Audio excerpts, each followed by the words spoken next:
আলহামদুলিল্লাহ আলহামদুলিল্লাহ, দেখেন দেখতে দেখতে আমাদের খামারেও মুরগির বাচ্চা চলে এসেছে। তো এই মুরগির বাচ্চাগুলো আনার আগে আমরা মুরগির ঘরটিকে ভালোভাবে পরিষ্কার করে রেখেছিলাম। এর ভিডিওটা আপনাদেরকে দেওয়া হয়েছে। তো দেখেন এই ছোট ছোট বাচ্চা আর আমার বোনদেরকেও দেখেন এগুলোকে আনতে দিচ্ছে। ওরা বলতে গেলে ওগুলো শখের বশেই করে। তো দেখেন কালকে কিন্তু এগুলো সব তৈরি করা রাখা হয়েছিল বর্ডার।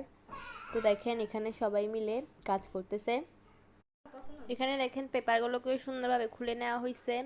আমার ভাই দেখেন, আমার দুনো ভাই বোনই কিন্তু মাশাআল্লাহ অনেক খুশি হয়েছে মুরগির বাচ্চাগুলোকে দেখেন। আমার ভাই তো একটু বেশিই খুশি হয়েছে। তো দেখেন মুরগির বাচ্চাগুলোকে আপনাদেরকে একটু দেখাই। দেখেন মাশাআল্লাহ এগুলোকে ছোট অবস্থায় আমার এত বেশি সুন্দর লাগে যে আর কি বলবো। আমার মনে হয় এগুলো বড় ওর থেকে ছোট সময় অনেক বেশি সুন্দর লাগে। তো দেখেন আমার বোনের কিন্তু খুব প্রিয় বাচ্চাগুলো।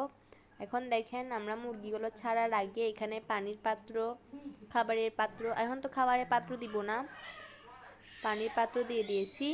দেখেন এখানে এখন আমরা মুরগির বাচ্চাগুলোকে ছেড়ে দিচ্ছি। এগুলো কিন্তু খুব আস্তে ধীরে ছাড়তে হয়, নয়তো সমস্যা হতে পারে। তো দেখেন মাশাআল্লাহ কত সুন্দর লাগছে বাচ্চাগুলোকে। তো আমাদের বাচ্চাগুলোর জন্য দোয়া করবেন এবং আগামীতে আরও ভিডিও পেতে অবশ্যই কমেন্ট করবেন। আল্লাহ হাফেজ।